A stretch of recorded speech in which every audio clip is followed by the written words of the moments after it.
Okay. Hello, everyone. Can you hear me? Okay. My name is Josephine Ragawadia, and I am the Energy Assistance Program Specialist from the Operations Branch of the Office of Community Services Division of Energy Assistance. On behalf of OCS, I would like to welcome you to today's webinar, providing step-by-step overview of the fiscal year 2019 performance data forms performance measure modules. Today's webinar will have two presenters, Melissa Torgeson and Dan Bush of Uprise. Okay, so today's webinar has three purposes.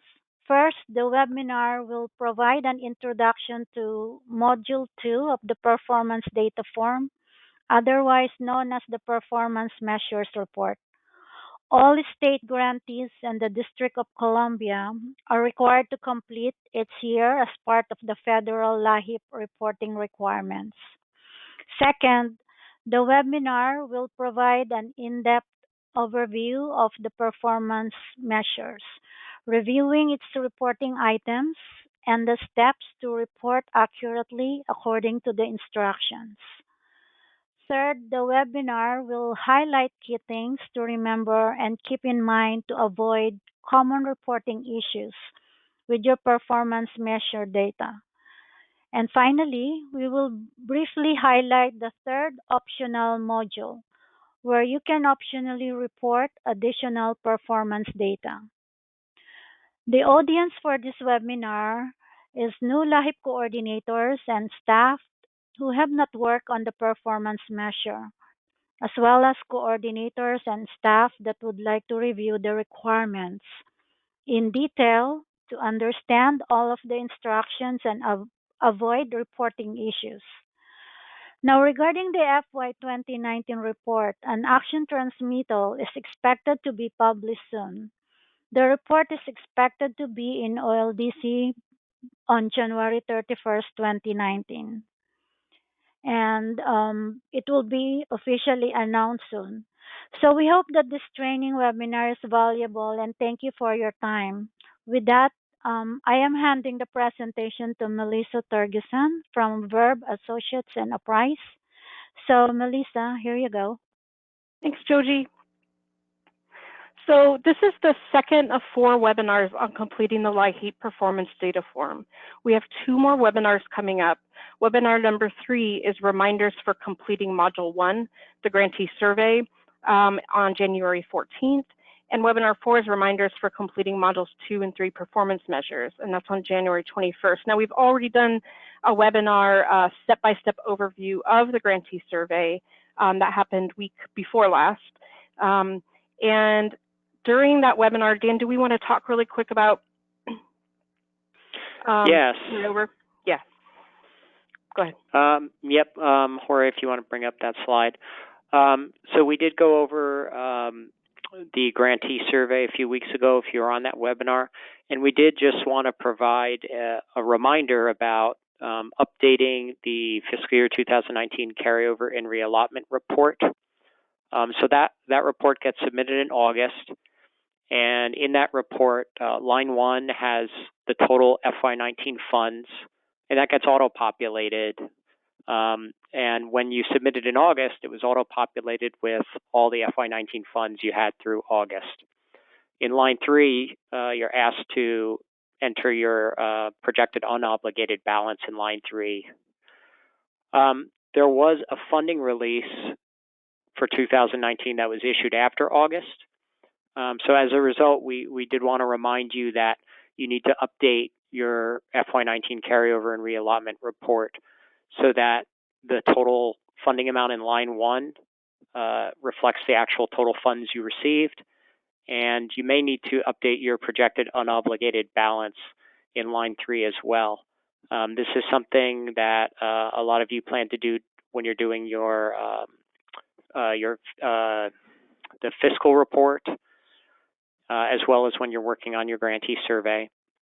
When you do so in OLDC, you submit a revision, and once you've initiated that revision, once you hit the Save button in OLDC, the funding amount in line 1 will auto-populate with the correct updated amount that reflects your block grant and then the reallotment funds you received after August. So this is just a reminder to remember to do this in the coming weeks so that your report is updated and carryover amount matches what you put in the grantee survey. If you have any questions, just reach out to someone at Apprise about it. Great. So now we're going to move on to talking about performance measures. Today we're going to have 90 minutes to review key information. There are handouts in the sidebar of your GoToWebinar screen, kind of a navigator. You're going to notice 3 different handouts. The first are these slides. So if you want to print them and take notes while we're moving along, you can, or just review them afterwards. We also have the check before you submit document, which we'll be talking about later. And then as per our last webinar, someone suggested we actually provide a copy of the form. And so you'll see that here in Excel. You can actually pull up the form and print it out and make notes directly on it if you would like. The webinar is being recorded today and will be published to the ACF YouTube training channel. Additional slides are included at the end of the slide deck with more information. We could talk, and some of you have heard us talk for hours about this, and so we've picked out the most pertinent information to include in this webinar, but there's a lot of additional information that we've put in slides at the end if you want to go and check that out after the webinar is over. You're encouraged to ask questions as you have them by typing them into the GoToWebinar question box. You'll notice a number on the bottom of each slide, so if you want to reference a particular slide, you can do that. Submitted questions will be reviewed and responded to at the question breaks unless they are something that's unique to your state only, in which case we'll contact you individually. You can also click the raise your hand button during a break to be called on if you'd like to ask a question over the phone.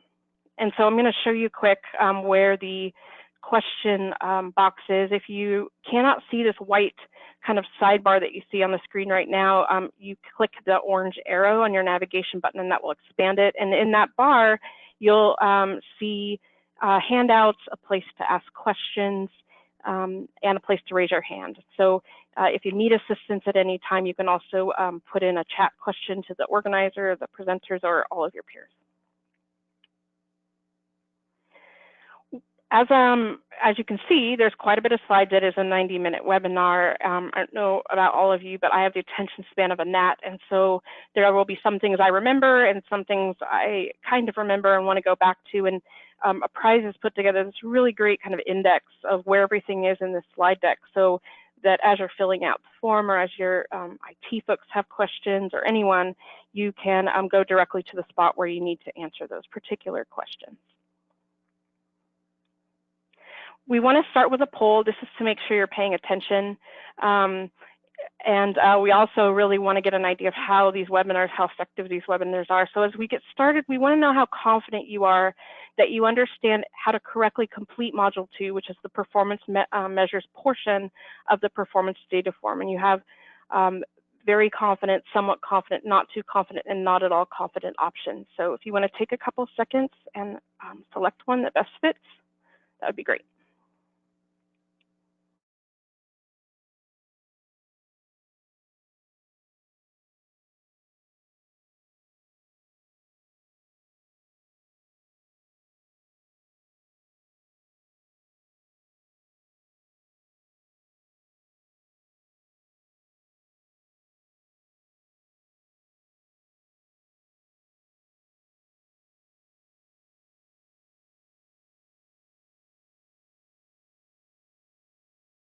All right, so Jorge's put the results up here. 14% of you are very confident. That's fantastic. And 32% of you are somewhat, but the bulk of you are not too confident or not at all confident. So we're hoping today that this webinar will give you a little bit of help in terms of feeling more comfortable with this form. And the number one kind of takeaway, we'll say it probably several times throughout this webinar, is that if you're stuck on something, you should give us a call and we'll help walk you through it individually. We're happy to do that. So with that, we'll go back to the webinar. We're starting with basics of the LIHEAP performance data form. So the performance data form is an annual report that all state grantees and the District of Columbia must submit to HHS. And there are 3 different modules included in it. The first is the grantee survey that we went over 2 weeks ago. That's asking for fiscal information about the funds that you received and how those funds were obligated or were carried over for obligation. Modules 2 and 3 are not about fiscal information. They're focused on performance measures and reporting information about the impacts that LIHEAP has had on the households that received it, including on their energy burden and on how home energy service that was lost was restored, or that was in danger of being lost was maintained. And we're really going to focus today on Module 2. That's the required portion of the performance measures. Module 3 is voluntary and optional, and we're just going to briefly go over that. I think it's really important to know a little bit about the background and the value of this report. The performance measures report was developed a number of years ago with the consultation of grantees and program coordinators, and it allows HHS to present information and data to Congress and the administration and stakeholders about the impact of LIHEAP. So your performance measures information gets published in the LIHEAP report to Congress. And it also is in the LIHEAP data warehouse so that you can use it with your own stakeholders or use it to inform how you design your program and implement your program.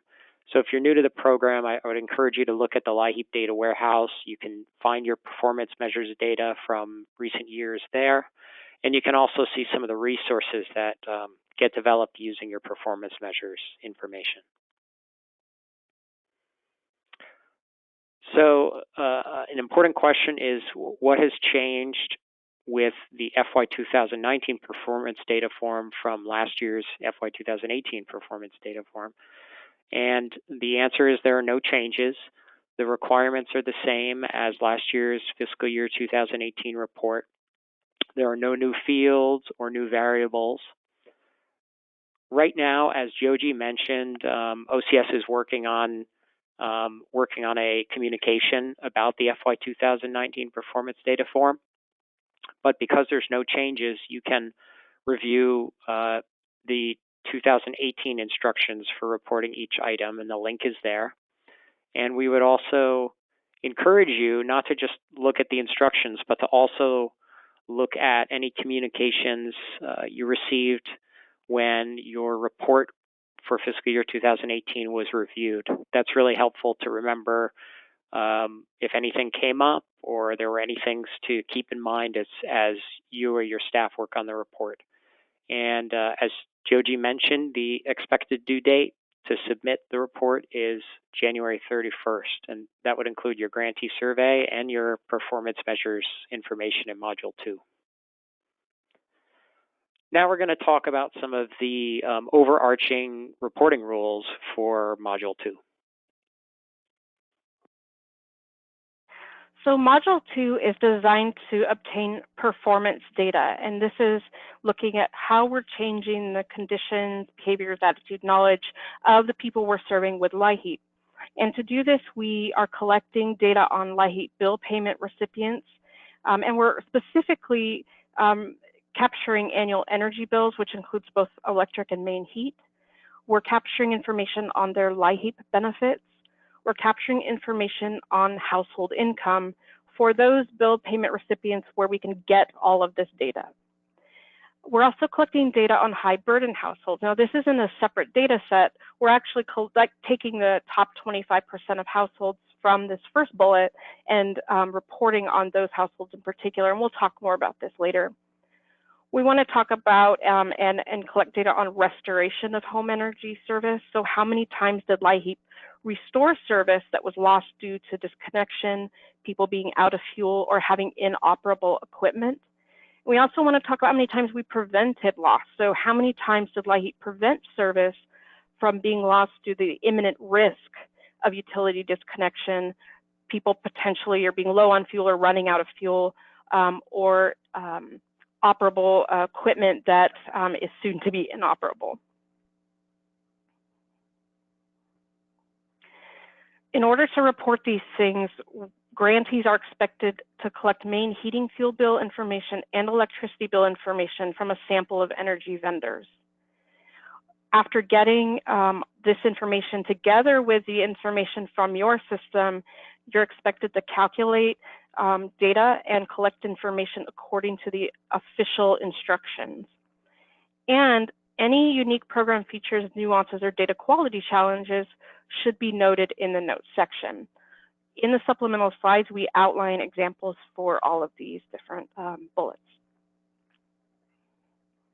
And we're going to start by jumping right into section 5, which is on energy burden targeting. Here is what section 5 of the performance measures module looks like. If you're new to the form, it's a little intimidating looking at it first when it's put up there on the screen like this. What we're going to do is we're going to go through each line, or each row, which is a different item you're asked to report. Each of the columns is a different main heating type for the households. And I want you to notice the white fields that you can see. Those are the fields where you as the grantee entered the data. The grayed out fields are all auto-calculated by the form based on the information you put in it. So we're going to focus in on those fields you have to enter, and then also explain about how the grayed out fields are calculated and what they mean. So everybody loves a cheat sheet, so we thought we would put in this sheet to help with some of the key concepts that are presented throughout the webinar and the other materials. There's 4 of them. The first is energy burden. That's the percentage of a household's annual income that's spent on their annual energy costs. Bill payment assisted households, that's a term we went over for the household report webinar. That's any household that was provided with a LIHEAP benefit used to pay a share of their energy bills and utility deposits. So that includes regular assistance that goes to their utility company or vendor, but it wouldn't include weatherization assistance if you offer that, or emergency equipment repair and replacement, for example. Third, high burden households. You may use energy burden as part of your own benefits matrix. You might have your own definition of high burden that helps households get an increased benefit amount. For this report, high burden households has a specific definition as the top 25% of your bill payment assisted households that you have energy information for.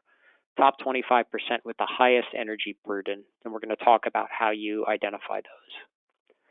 And then finally at the bottom, the annual total residential energy bill.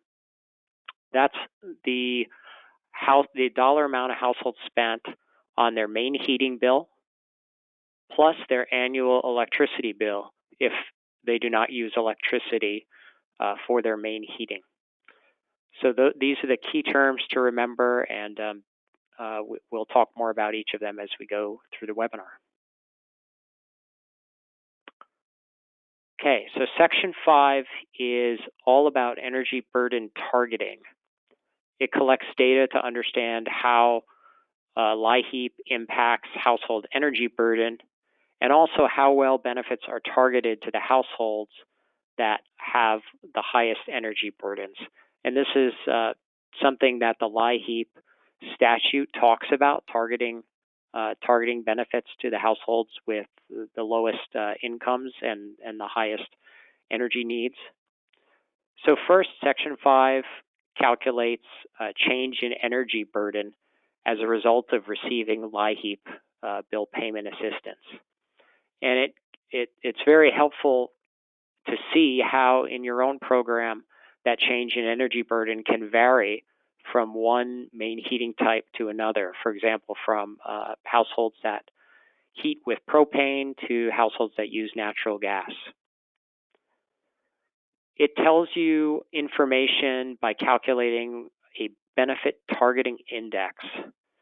And that is an index designed to tell you if high burden households are receiving LIHEAP benefits that are higher, lower, or about the same as all your households.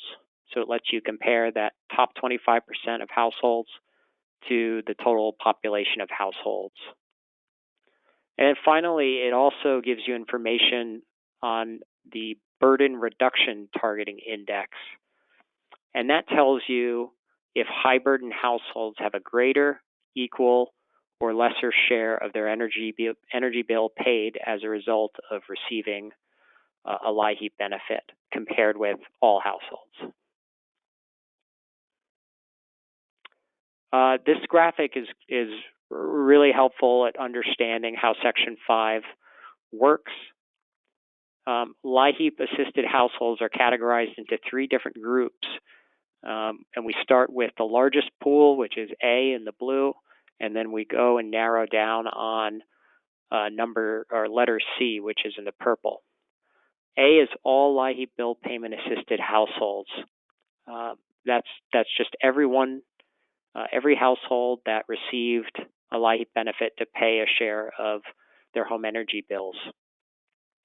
Most of Section 5 is focused on the LIHEAP bill payment assisted households that you were able to collect energy bill data for.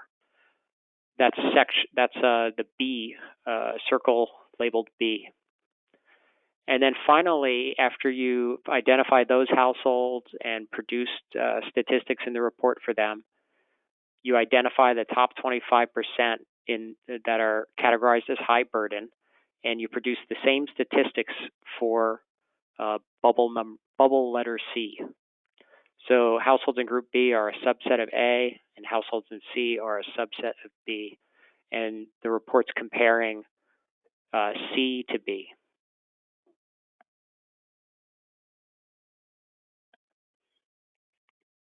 So throughout all of those things Dan just talked about, the key concept is energy burden. That's the whole name of the section. So it's really important to remember what energy burden is. It's the percentage of your annual household income spent on annual home energy costs. So for those of you who don't like math, don't think of it as a fraction, but it really is a fraction of the annual residential energy bill over the income. So for example, if I make $1,000 a year, and I spend $100 a year on home energy, my energy burden is 10%. Energy burden can vary greatly for LIHEAP households depending on income and energy bills. And that's what the most important piece of this is we're not just looking at income, we're looking at the fraction. So someone who may have a higher income than average may still have a very high energy burden if their energy bills are high. We're going to show there are examples on slide 78 of how to calculate energy burden, but we'll also talk about it. We're going to move into Part A, all LIHEAP bill payment assisted households. And so if you reference the kind of bubble chart that we talked about, Part A is the universe of data we're going to start with, and this is all bill payment assisted households. And so let's define that on the next slide. We're going to talk about any household provided with a LIHEAP benefit used to pay a share of the household's energy bills and utility deposits. This does include households who receive heating, cooling, crisis assistance benefits that are monetary to pay a share of households' energy bills or utility deposits. This also includes households receiving heat and rent payments. So as Daniel mentioned, some of those will drop off in the next section because you don't have their energy data available, but in Section A, we're including them in the bill payment assisted households. What we don't want to see in this section are households receiving only LIHEAP weatherization assistance or energy-related equipment repair or replacement services. We also, if a person received only a crisis benefit that was not monetary, for example, you put them up in shelter or you gave them a fan or a blanket, just some random examples, those would not be included either. SNAP households that only received a nominal LIHEAP benefit, this is the Heat and Eat or Cool and Eat program, only a few states do this, but those folks would also not be included in line A. Just so you know, we talk about bill payment assisted households, as Dan said, in the household report as well. And so we're using the same definition between reports. So there's a line we'll show you later, or we'll show you here in a slide. There's a line where you're actually already filling out this information for bill payment assisted in households in the household report, and those numbers will need to match. So what we're asking you to do is, using the criteria we just laid out, we want you to report on all households that received LIHEAP bill payment assistance during the fiscal year. And remember, this is fiscal year, even though some of you may run on a different year or program year, we need you to be capturing this data for the federal fiscal year, which is October 1st through September 30th. Households, actually, let me take a step back. We want you to also break this out by main heating fuel type. So most of you on your application, regardless of where the payment goes, you're going to be asking clients what fuel they use most to heat their home. And so you're going to then sort out this data and the number of households in each category based on the answer they give you to that question. Households that receive bill payment assistance but have an unknown main heating fuel type should go in the other fuels column. So this may include heat included in rent households where they can't tell you what the main heating fuel is, or for whatever reason you weren't able to capture that data. You're going to be counting that in other fuels category, and it's really important. You can see where this could become a really quick catch-all. People kind of just shoving people into that report. So pay attention to that, or to that other column. Pay attention to that number closely and make sure that you're doing everything you can to collect main heating fuel types so you can put them in the other categories. The red box here, the total of all households, should match line 6 of your household report. Just so that you know, this red column here is auto-calculated. So you're only going to put numbers in the fields where it is highlighted yellow, and this red box will auto-calculate for you, and it's locked from editing. So we're going to start with questions regarding this section. Jorge? Hi, Melissa. We do have a few questions, so I'll read the first one for you. If you missed session 1 of these webinars, where can I find the first session PowerPoint? We can provide those to you. I'll ask Jorge to get your name and email address, and we can send them to you. If you want to actually listen to it and hear the questions that were asked and the answers, the recording is going to be posted on the LIHEAP training webpage. It may be there now, or it will be posted there very soon. Another question is, which column do kerosene households go in? That's a good question.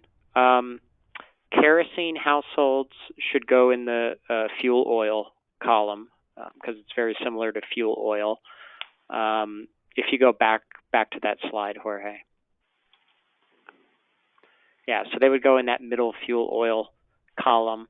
Other fuels, as Melissa said, that could include people with unknown, but it would also include wood, coal, generally smaller fuel types that aren't used as much.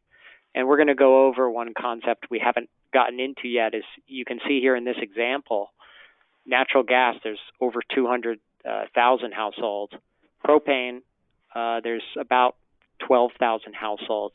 So that means the base of each of these columns is very different in terms of the magnitude. So that's why that all households column is going to be important to get correct based on the differences by fuel type. So we're going to talk about that soon. There's one more question. We finished the household report, but you usually do the performance measures in January. Each report is done separately. So I've had situations where my bill payment counts don't match across those reports. Are there any suggestions for addressing this? Yes, so the household report is usually done first, and that's focused on the number of households that were assisted by each different LIHEAP component a grantee offers, and the number that had different types of members and different poverty levels. Then later, most states will then do their grantee survey and their performance measures. So there can be instances where there's been updates or changes that result in differences.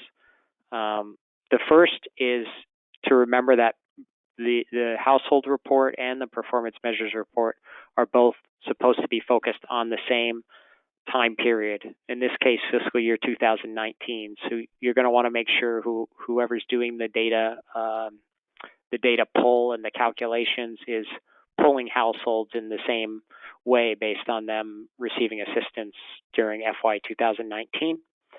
So sometimes differences can result because of that.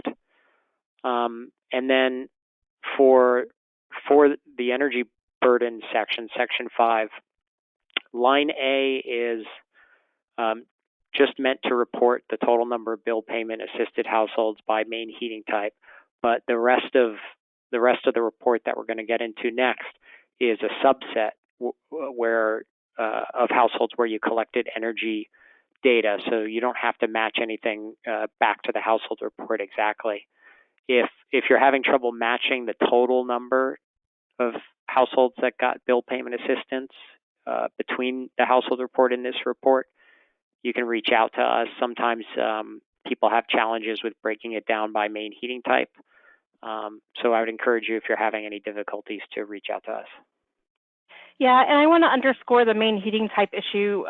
We hear this a lot. A household comes in the fall or the winter and gets a heating benefit with the main heating fuel being, say, natural gas.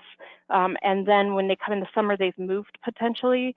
And so now their main heating type is electric. So you've got households in each column.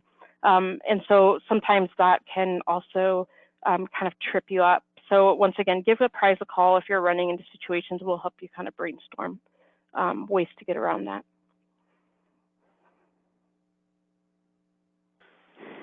Okay, there's no more questions for now, so I think we can move on. Okay. So we're going to move to Part B, which is LIHEAP bill payment assisted households with available data. And so I'm going to turn to Dan. Go ahead. So for the next several slides, now we're moving down from the large outer circle to the middle circle in lighter green for Part B, which is households that receive LIHEAP bill payment assistance data, and they have available energy bill data. So who's included in Part B of Section 5? For a household to be included in the statistics that are reported in Part B, you need 5 pieces of information about that household. First, you need to know their main heating fuel type. This was also something you needed for Part A, but it's very important in Part B because you need to know which column to report that household in and to include when you're generating those statistics. Second, you need to know the household's annual income amount. This is usually something that grantees have readily available that's needed for your household report as well. But it's important that for Section 5, you have their income and you verify that it is annual or you've converted it to be annual. Third, you need to know the total amount in bill payment assistance benefits that household received during the fiscal year. Fourth, you need to have collected the household's annual main heating fuel bill. We'll talk more about that soon. Fifth, you need to have their annual electricity bill if electricity is not used as their primary heating source. So items 1 and 2, main heating fuel and the annual household income, those are generally collected on your client application. The annual amount in benefits is something that should be documented in your program data system or your program records. But items 4 and 5 in red need to be collected or verified by your energy vendors. So that involves forming agreements with energy vendors, targeting certain energy vendors, and requesting that data each year.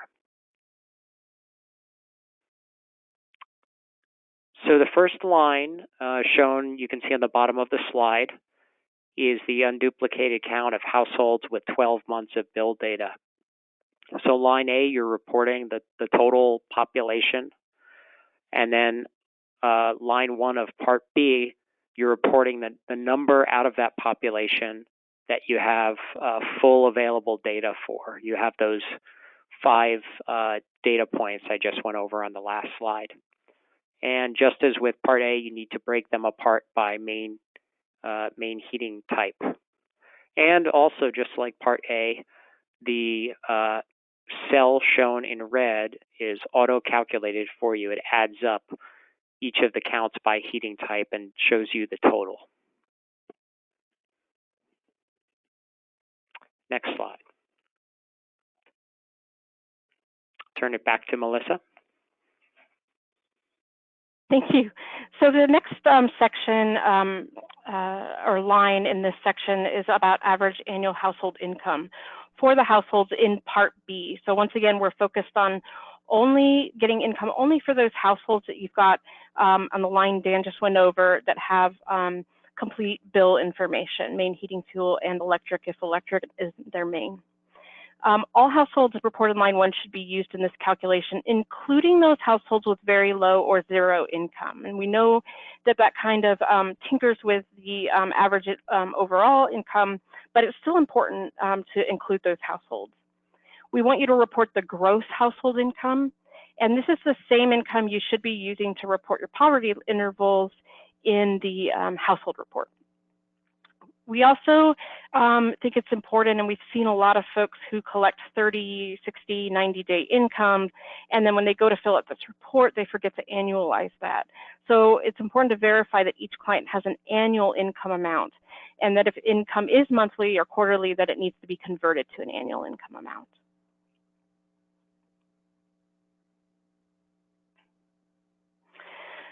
Line 3 of this section looks at the average annual total LIHEAP benefit per household. Once again, it's only for those households that you have on line 1 here in this section. And what this number includes is all bill payment assistance benefits a household received during the federal fiscal year. And then you have an average amount calculated. So for example, a household may get heating, a cooling, a crisis, and a supplemental benefit, and you're going to want to add or sum all of those benefits together for that household before you take an average for the whole group. We want you to exclude non-bill payment assistance, so this includes weatherization and equipment repair. This is only for monetary benefit that goes to pay a portion of the bill or deposit.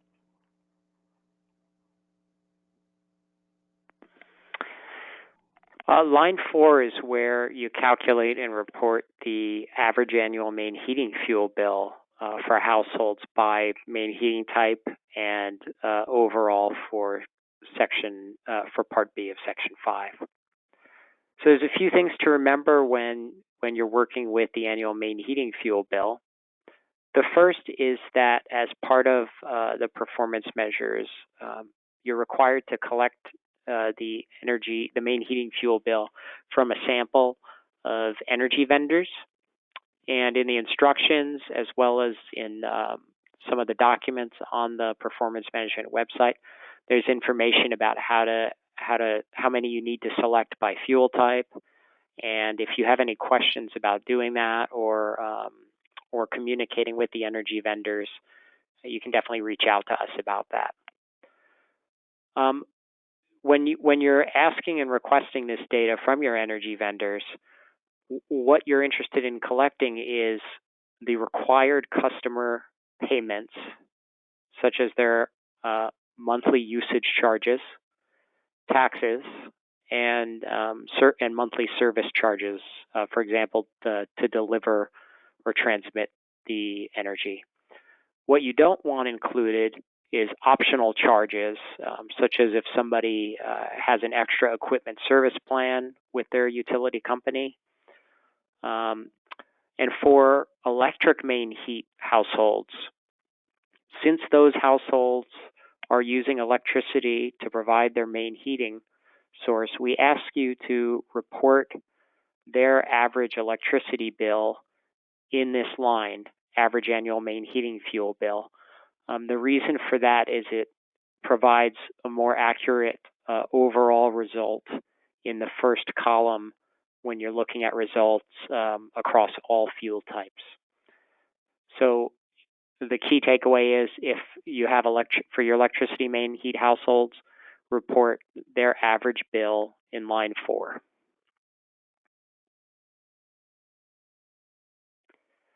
Line 5 is the average annual electricity bill. Just as with the main heating fuel bill, you're asked to collect this data from a sample of your electricity vendors. This should include all the required customer payments, again, the monthly usage charges and any transmission charges. And you should exclude any optional charges.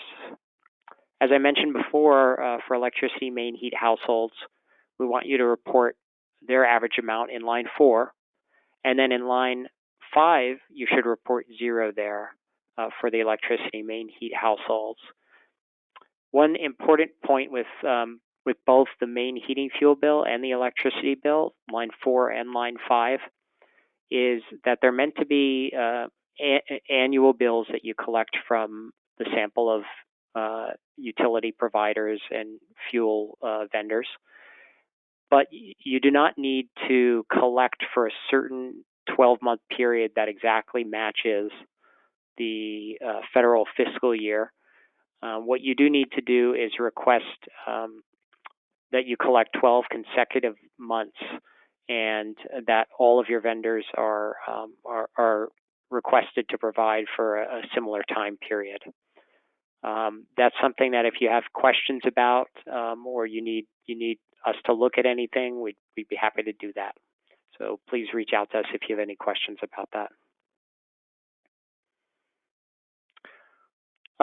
So as Melissa and I have both mentioned, the first column on the left-hand side is the all households column. For some of the items, the form will auto-calculate them, such as the number of households. It adds them up. But for some of these other items, you need to enter an average amount that is across all fuel types.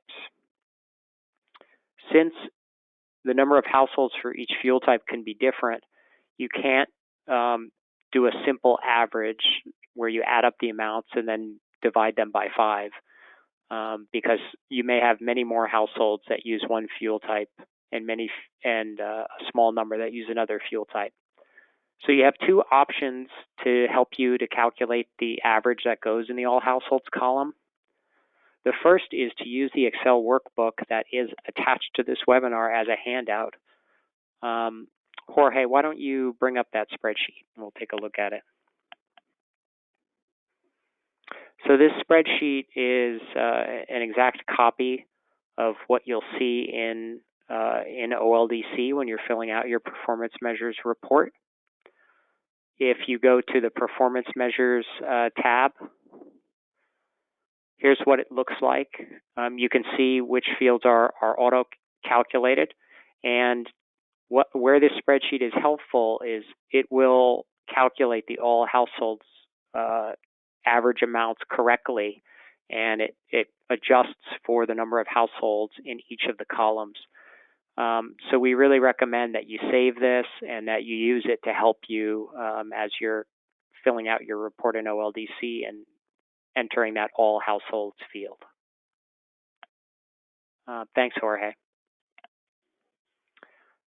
Option 2, if you'd like another way to be able to calculate the all households values correctly, is you can use your system database to calculate the averages across all households you're including in column B. So that just means you calculate the mean and don't pay attention to household fuel types. That's the other option that you can do to calculate these fields.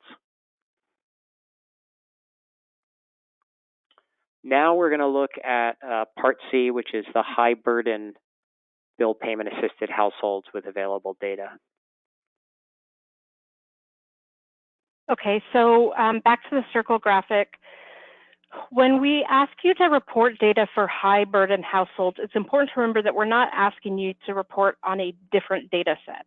We're asking you to take a portion of the existing data that you just calculated in Section B and move it down to Section C.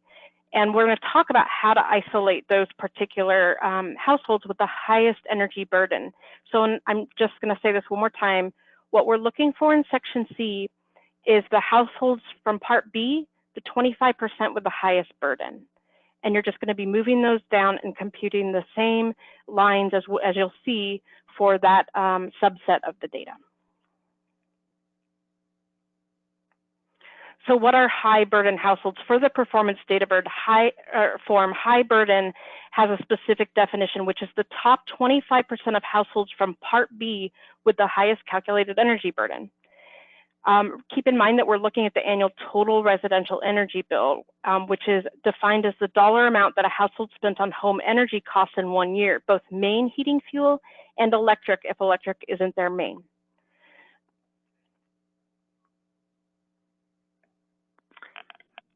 There's a few steps involved in identifying the top 25% of households, and we're going to go through them now. Step 1 is for each household that you've included in Part B. That would be any household that got a bill payment assistance benefit and that you have those 5 pieces of information on: their main heating fuel type, their annual income, their main heating bill, their electricity bill, and the amount of light benefits they received. For each of those households you included in Part B, you want to add the annual main heating bill and the annual electricity bill together. When you do that, you get a household's total residential energy bill, which was one of the concepts on that cheat sheet slide early on. And that gives you an estimate of how much a household is spending on home energy in a given year. When you do this, you want to make sure to verify that households who have electricity main heat don't get double counted. So if you look down at household number 3, their main heating fuel is electricity, as shown in the second column. So their annual electric bill would be only counted once under the main heating fuel bill. And you can see on the very right of this table, their total bill is $1,200, which matches their electricity. So that's correct. It's not double counted. So as this table shows, for each household, you want to add up their main heating and electric bill to get that column on the right. Step 2 is you need to calculate each household's energy burden. And to do that, you follow the formula shown on this slide. You take the household's residential energy bill, which we showed on the last slide, and you divide it by their annual income, and you multiply the result by 100, and that gives you a percentage amount for their energy burden.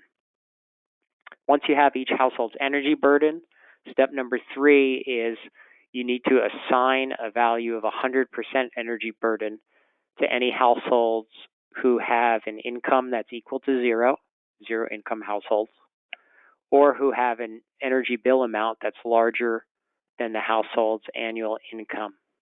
And you need to do this to produce accurate results and to reflect energy burden being not able to exceed 100% for these calculations. Step 4 is once you have their energy burdens, once you've replaced any energy burdens that are above 100 to be no greater to be 100%, then you need to sort all of your households from highest to lowest energy burden. And then the last step is you would draw the top 25% of households with the highest energy burden, and those would be your high burden households you include in Part C. One question that often comes up is when you're selecting the top 25%, are you taking the top 25% of natural gas households, and then the top 25% of propane, and the top 25% of each individual fuel type? And the answer is no. You would just put all households together that are in Section B and take the top 25%. So it's possible the top 25% will reflect one fuel type over another based on their energy burden, and that's okay.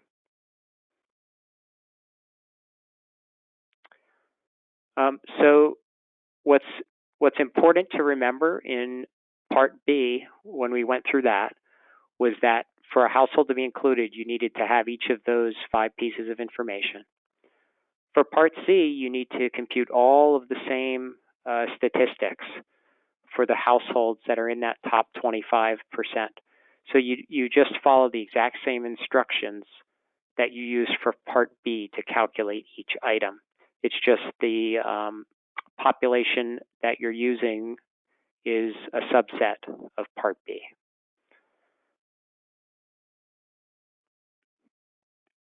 Now we're going to move on to Part D and Part E, which are the targeting indexes for high burden households. So Parts D and E are auto-calculated by the form. No information needs to be entered or calculated for these 2 sections. Section D is the benefit targeting index for high burden households. And this gives you a number value that is quantifying how LIHEAP benefits are targeted to high burden households compared to all households. So a number above 100 means that LIHEAP benefits are being targeted to the high burden households more than at an increased amount compared to all households. And a number below 100 would indicate that LIHEAP benefits are targeted at a lower amount than to all households. Section E is the burden reduction targeting index, and that quantifies whether LIHEAP's paying a greater share of the energy bill for the high burden households compared to the average household receiving LIHEAP. And in the slide deck, towards the end in some of the supplemental slides, there's a slide that goes over each of these indexes in more detail if you'd like more information. Now we're going to open it up for questions about Section 5 or about any of the items we've gone over so far. Do you mind if I interject here just a second? We came up with 2 things that the presenters were actually talking about. So let me just get those out of the way. Many people ask us, especially when they're first starting, they think they're doing something wrong when the number of all bill payment assisted households in line A is X amount, and it drops significantly when they move down to Section B because you're only including households with available data, and that's normal. Obviously, we want you to get as many households as you can in that line B, but we also know that you're not getting data for all of your households. So it is normal for there to be a drop between line A and B. The other thing, question we get is about the 12 consecutive months. When you are getting fuel oil or any other delivered fuel, chances are you're not getting it every month. And so we're not looking for, in those situations, we're not looking for, did you get 12 deliveries? We're looking for, did you get, do we have available data for a 12-month time period that the customer was a customer? So that's just something to keep in mind. We get a lot of questions about that. So I'll turn it over.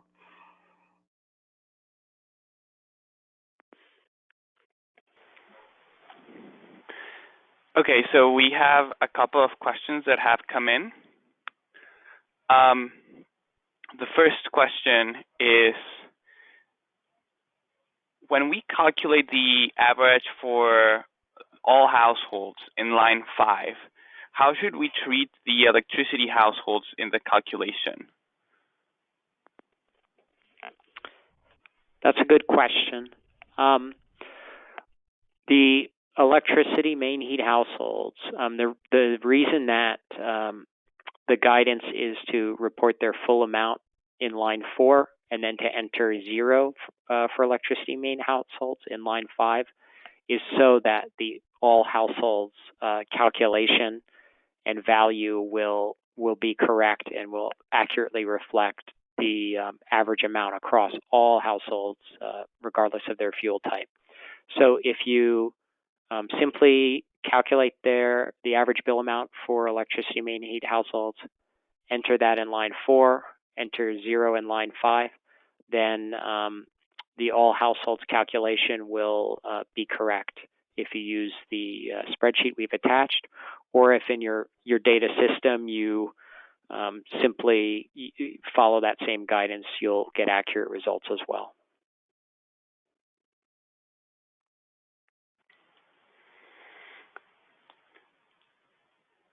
And another question that we got is, how can I check the bill data that the utilities gave me to make sure that it is correct? That is also a great question. I'll let Melissa jump in as well, but the first step, I think, is that when you request the data from your utility companies or energy providers, that you give them specifications that match what's needed for completing the performance measures. And we've developed templates to help do that and request the data that say, here are the elements we need, here's what to include and not to include. So I think that's the first step, is to make sure that the request is clear. And then once you get data from energy vendors, there's different checks that can be done. Some of them are described in the check before you submit document. Others of them can be simple check for any outliers, like energy bills that are in the hundreds of thousands, things like that, where there could just be a typo. You can compare your results to last year's results for the same vendor. That could be helpful. And we're also actually in the process right now of working on tools that will be available soon that can be used to check the quality of your data. That'll do simple verification checks to help pinpoint if there's any problems. So the performance management implementation work group has been developing those tools. Anything else, Melissa, that we should mention? Just one thing. I mean, the first thing I do is the outliers test. Just do a sort on the average or the annual energy bill, and you're going to find those big numbers or those numbers that could potentially be errors or even really low numbers. The other thing, though, to pay attention to is missing data. So if you send a company account information for 40,000 households and you're only getting 10,000 back, put the 10,000 in, obviously, to the report, but it really does beg the question, why aren't you getting that information from people or from your vendors? A lot of times it's because you're not providing the right account number, or they're reading it wrong, or your folks are entering it wrong in the field. But it's important to figure out why there's such an enormous mismatch between the number you're sending them and requesting data for and what you're getting back.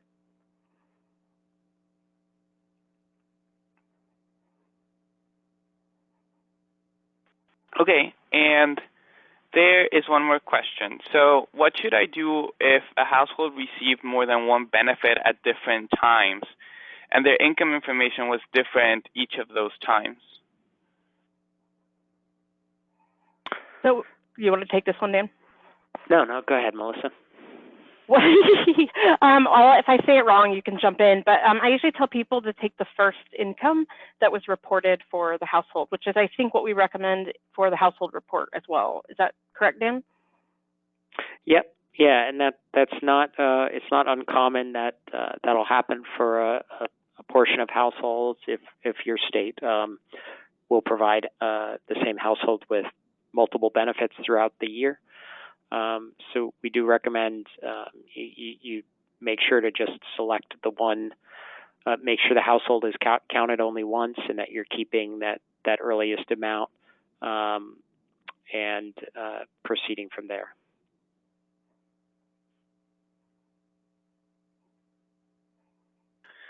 Okay, thank you. We don't have any more questions for now, so I think we can move on. Okay.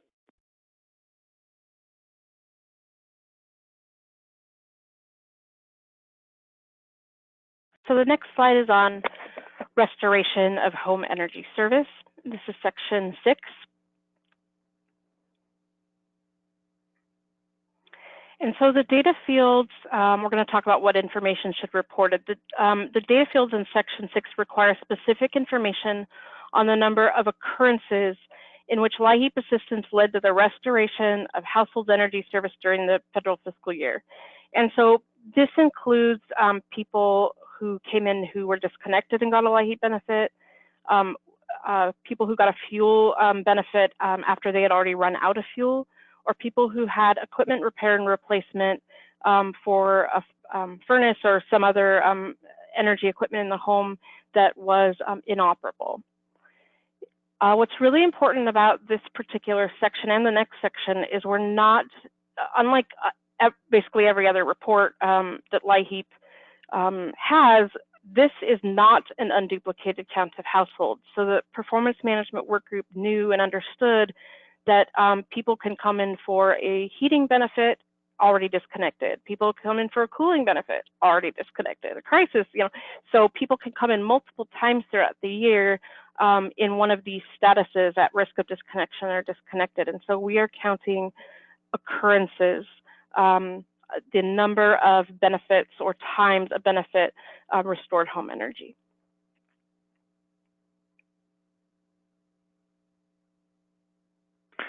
Yeah, I think it's really important for Section 6, restoration of home energy service, and for Section 7, prevention, that we're going to get to next, to view these as separate from Section 5.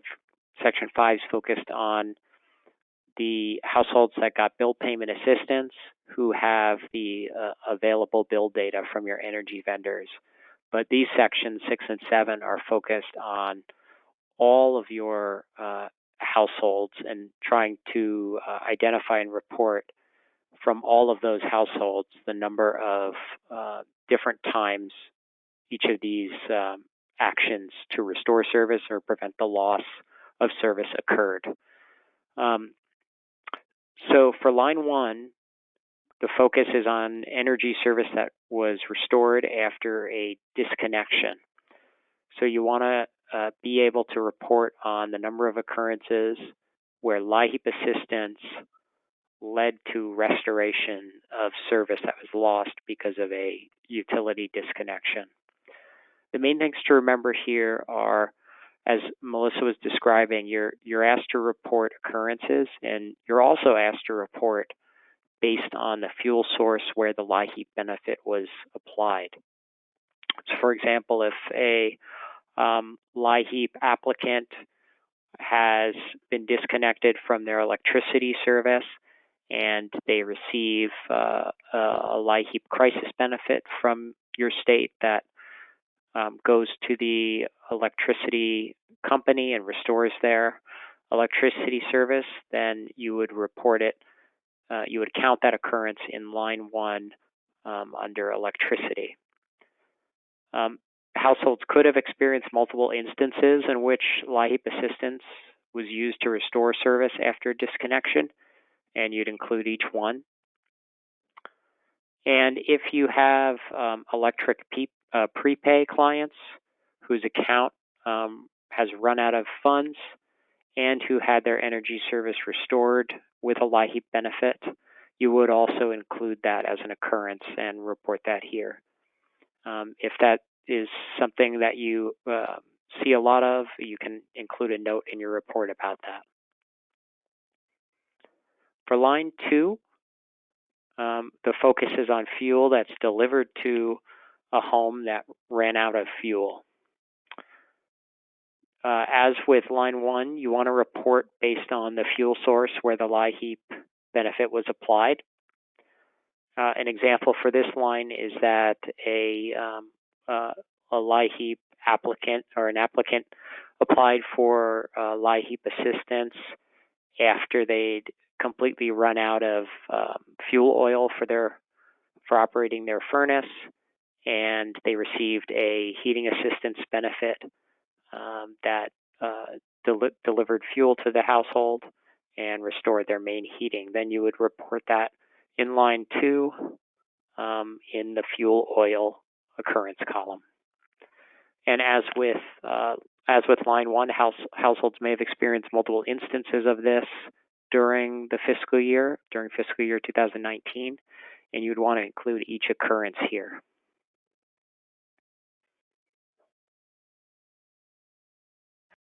So the next section is about restoration of home energy service. Actually, I'm sorry, forgive me, I'm going to take a step back. I'm ahead of section. So we're in the same section. Line 3 is also about restoration of home energy service, but this is a little different because we're not looking at did you give a bill payment assistance benefit to an electric household or fuel household, but we're now talking about repair and replacement of inoperable home energy equipment. And so you're going to report on the number of occurrences during the fiscal year in which households had inoperable heating or cooling equipment repaired or replaced using LIHEAP funds. So some important steps to remember. Once again, we're talking about the fuel source, not the main heating fuel like you used up in the energy burden section. Now we're talking about where the benefit was applied. So if you replaced a natural gas furnace, you would report your equipment repair replacement under the natural gas column. It's rare, but there are households that have very bad luck and you end up going out multiple times to repair and then maybe eventually replace inoperable equipment. And once again, each occurrence should be tracked. For the purpose of this report, red tagged equipment, that's equipment that's been deemed unsafe to turn on, even though you can turn it on, should be included under restoration.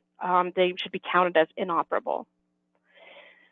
Grantees with equipment repair and replacement programs that include repairing and replacing inoperable equipment should report information here. So if you're running any kind of repair replacement program that fixes broken furnaces, we should be seeing numbers in this section.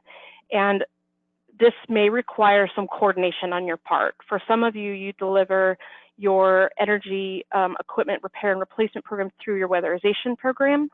And so you will want to collect that number from weatherization. Some of you additionally do equipment repair and replacement through your crisis component and the energy assistance side. So you're going to want to also include those households. So this is any LIHEAP dollars, whether it was weatherization or energy assistance, If $1 of LIHEAP went into repairing or replacing an inoperable furnace, it should be included in this section.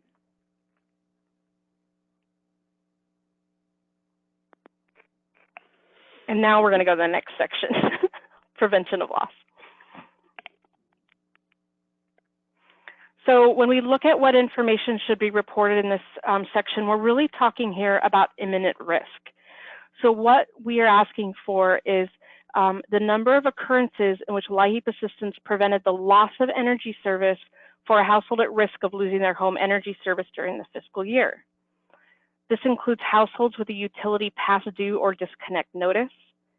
This includes households with limited fuels. So for example, many states do anyone with 25% of a tank or less is counted as being limited and at risk of disconnection or running out of fuel. And households in need of equipment repair replacement, and we'll go into this a little bit more even, but we're talking about now furnaces or air conditioners that are operable, but you know, one look at them and you can tell that they won't be operable for long. One state called this the drop kick list of furnaces. So you have some flexibility in defining the criteria for being at risk, particularly in that area of equipment repair and replacement. But the key is that you're looking at the household being at imminent risk of losing their home energy. Yep, and there are resources available if you'd like more information about showing some of the different ways states define imminent risk of loss of service. Okay, line 1 of section 7 is where you would report occurrences where a household had received a past due notice or utility disconnect notice, and the receipt of a LIHEAP benefit resulted in the continuance of their home energy service. As with section 6, you want to report on the fuel source where the LIHEAP benefit was applied.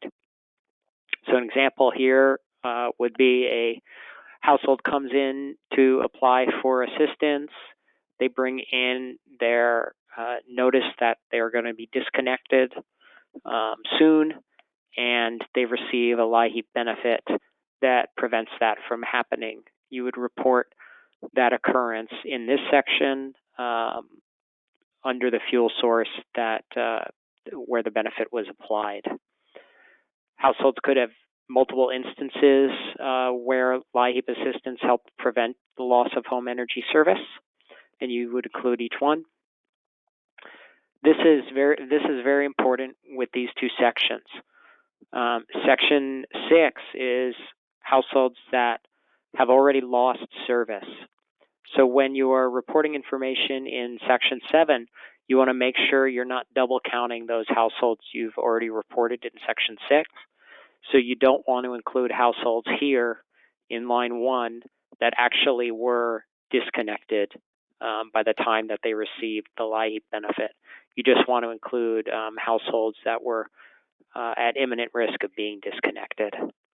And if you have prepay households and their accounts were low on funds and they received a LIHEAP benefit that prevented the loss of service, you'd include them here.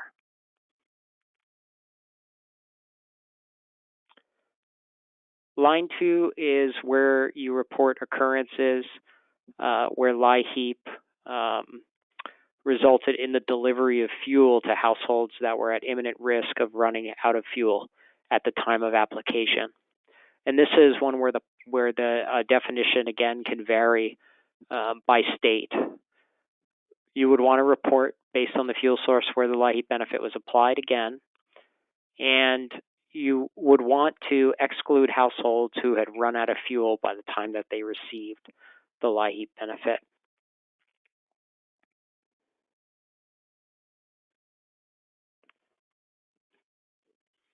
So once again, we're to line 3, which encompasses the repair and replacement of operable home energy equipment. And we're reporting on the number of occurrences during the fiscal year in which households had an operable but failing heating or cooling equipment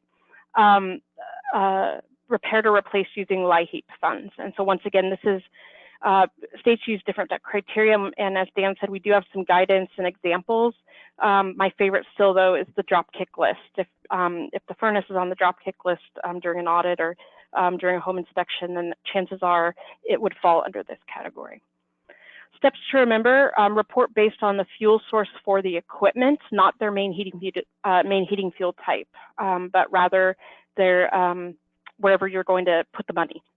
Households could have experienced multiple instances. Once again, this could be going back to repair or replace equipment multiple times, or it could be that you're working on different equipment, heating versus cooling, and so on.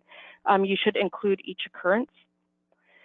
This would not include repair and replacements of red tagged energy equipment or inoperable energy equipment. Once again, red tagged is when, for those of you who aren't familiar, is when the equipment is deemed unsafe to operate or turn on. Grantees with equipment repair and replacement programs that include repairing or replacing operable but failing equipment should report information here. There are many more states that only do equipment repair and replacement for inoperable equipment, which means you won't have anything to put in this line, and that's okay. But many of you will go out and repair or even replace equipment that's on its last leg, and it's still working, but barely. So you will want to include those households here. I want to make a quick note. There are some of you that go out and do furnace tune-ups, for example, or regular maintenance, or your weatherization program, your LIHEAP weatherization dollars may be used to replace just not efficient furnaces. They're still working. They're not going to die, but they're just not efficient, and so they're replaced. Those should not be counted here because they're not at imminent risk of losing their home energy just because their furnace is less than perfect. We're talking about people who are facing risk of losing home energy here. The other thing, before I go on, sorry, Jorge, you may have to obtain information from your weatherization partners if they're spending any of the LIHEAP weatherization dollars on equipment repair and replacement. We have a template, we've shared this multiple times, both to collect household report data, and it also includes these performance measures. So if you're interested in getting a hold of that template, give us a call. Now we're going to look at optional module 3. We're starting to near the end and wrap up. So module 3 is an optional module that allows you to voluntarily report extra information that's related to the information that you report in module 2. The intention behind module 3 is that it may assist you in analyzing and interpreting the required performance measures data and results in module 2, and it can be valuable to support your own LIHEAP program management activities. Module 3 has spots to report information on average annual energy usage. So that would be the actual usage amount, not just the bill amount that you report in Module 2. The number of households that use supplemental heating and air conditioning. The unduplicated count of restorations of energy service. So instead of occurrences, this would just be the count of households. And the unduplicated count of preventions as a result of receiving LIHEAP assistance. There is information on completing Module 3 in the instructions that are published on the OCS website for fiscal year 2018 currently and should be forthcoming for fiscal year 2019. And if you have any questions, please reach out to us.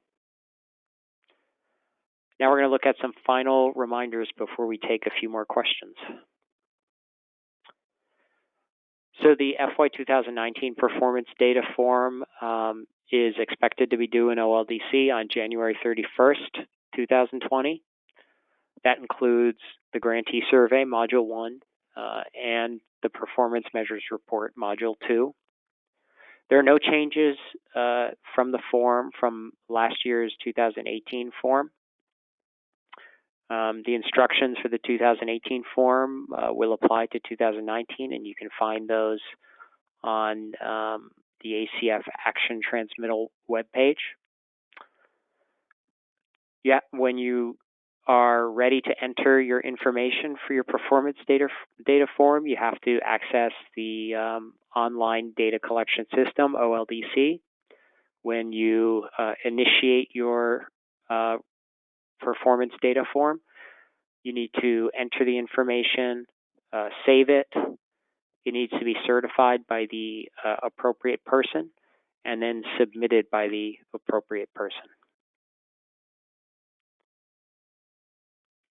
There's a lot of resources we've referenced throughout, and here are some key ones. The performance instructions for 2018, which would be the same for 2019, are included here, as well as the check before you submit document. Past year's performance measures data, once again, that's a great way to check for potential errors if you're getting significantly different numbers. There's a lot of data collection guide documents for those of you who may be new at this or just wanting to refresh, where you're supposed to collect data and get all this stuff. And then finally, the LIHEAP Virtual Library. There are several performance management resources available there. As always, if you have questions, you should start by calling your OCS liaison for some guidance. If you have questions in particular about OLDC, we've included the help desk information, both the email and the phone numbers here. And as we said at the beginning of the webinar and throughout, do not spend a lot of time if you're stuck on something, going around in circles, please call us. Any of us are available to help, and if we can't help you, we'll hook you up with someone who can. And all of our phone numbers and emails are there. And we're gonna take another poll question really quick. We're gonna ask you the same question now that you've already had this, now that you've had this webinar. How confident are you now in your ability to correctly complete the performance data form? Very confident, somewhat confident, not too confident, and not at all confident.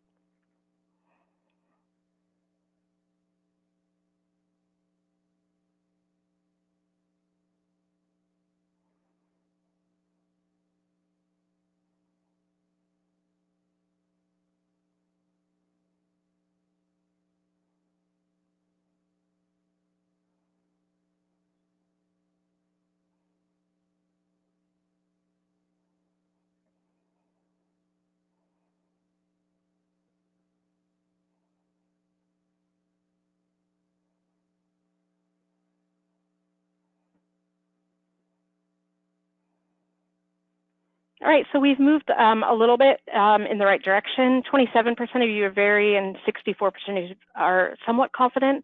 So that's the bulk. For those of you who are still feeling not too confident or not at all confident, this is a lot of information to process for anyone. And so as you take a look at these slides again and think through them, and even as you're filling out your report, give us a call and we'll help walk you through the different steps to make sure your questions are answered and that you fill in a report that's accurate and complete. And we'll take our last set of questions now.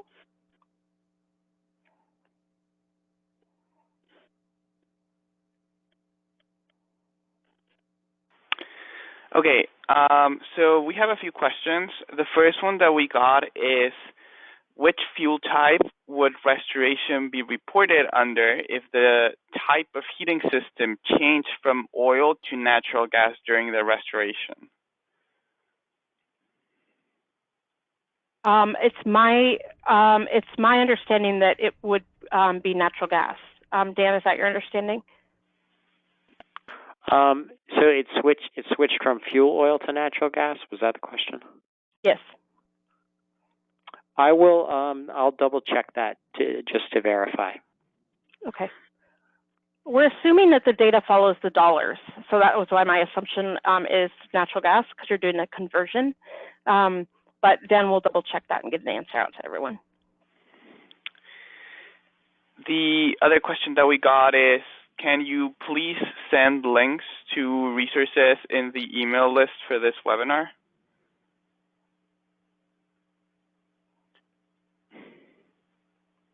I want to make sure I understand. I think they're asking if we can email everybody the handouts.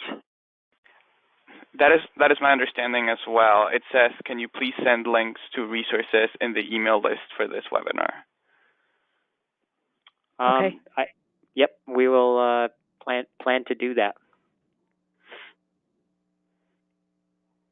Okay, we have another question.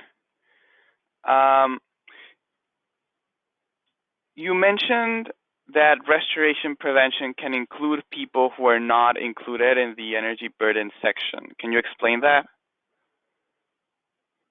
Yes. The restoration and prevention sections are focused looking at all households that got assistance during the fiscal year and seeing out of those households how many occurrences there were where somebody was lost their home energy service and had it restored because of LIHEAP, or was going to lose their home energy service soon and had it restored because of LIHEAP. So it's you look at the broader pool, not just those who you collect energy bill data for. So that would include households that are in areas where the utility you didn't select to collect the bill data from. I think the other important thing to emphasize is that you may have a lot of occurrences you report for restoration and very few for prevention, or vice versa. It can vary based on your state's approach to LIHEAP and to the assistance that you provide. Some states only will provide crisis benefits if there's been a loss, and they would have more households in restoration than prevention, or vice versa. And the other thing is, if you're wondering where does this information come from, it's not just households that receive crisis assistance that you would want to look at for restoration and prevention. You really want to be asking on your application when somebody comes in and applies, have you received a disconnect notice? Have you been disconnected? Are you almost out of fuel? Those kinds of questions, because you may be providing regular assistance that restores service or prevents the loss, not just crisis assistance.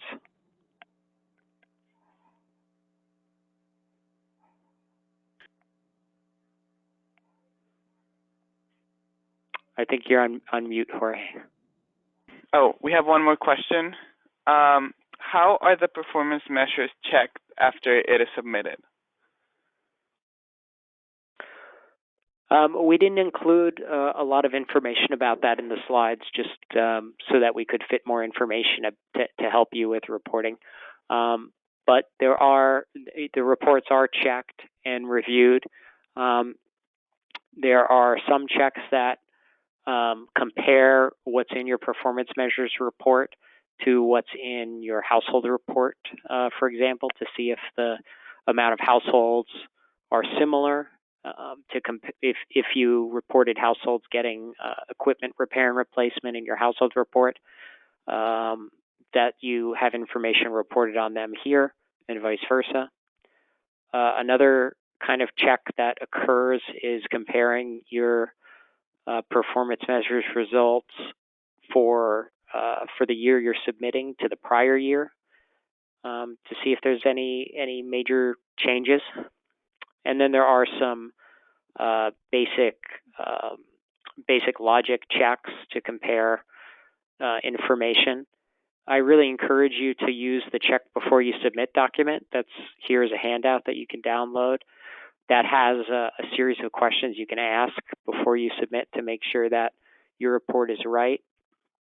A good example is when you complete Section 5, Section C, those top 25% of households with the highest energy burden, when the average energy burden is calculated for those households, it should be higher than the average for all the households in Part B. So there's checks like that you can do to make sure that it's correct. if you want any more information, please feel free to reach out to us. Well, it looks like we've hit the end of the webinar. Thank you so much for spending the time. And as we mentioned, if you need resources, reach out to us. Also, if you have not been receiving the emails about these webinars, to register for them or reminder emails, also reach out to Jorge so we can get you on that distribution list. Any final words, Melissa? No, just thank you for attending, and happy holidays. Yep, happy holidays. Thank you all. Hope you have a great rest of your day.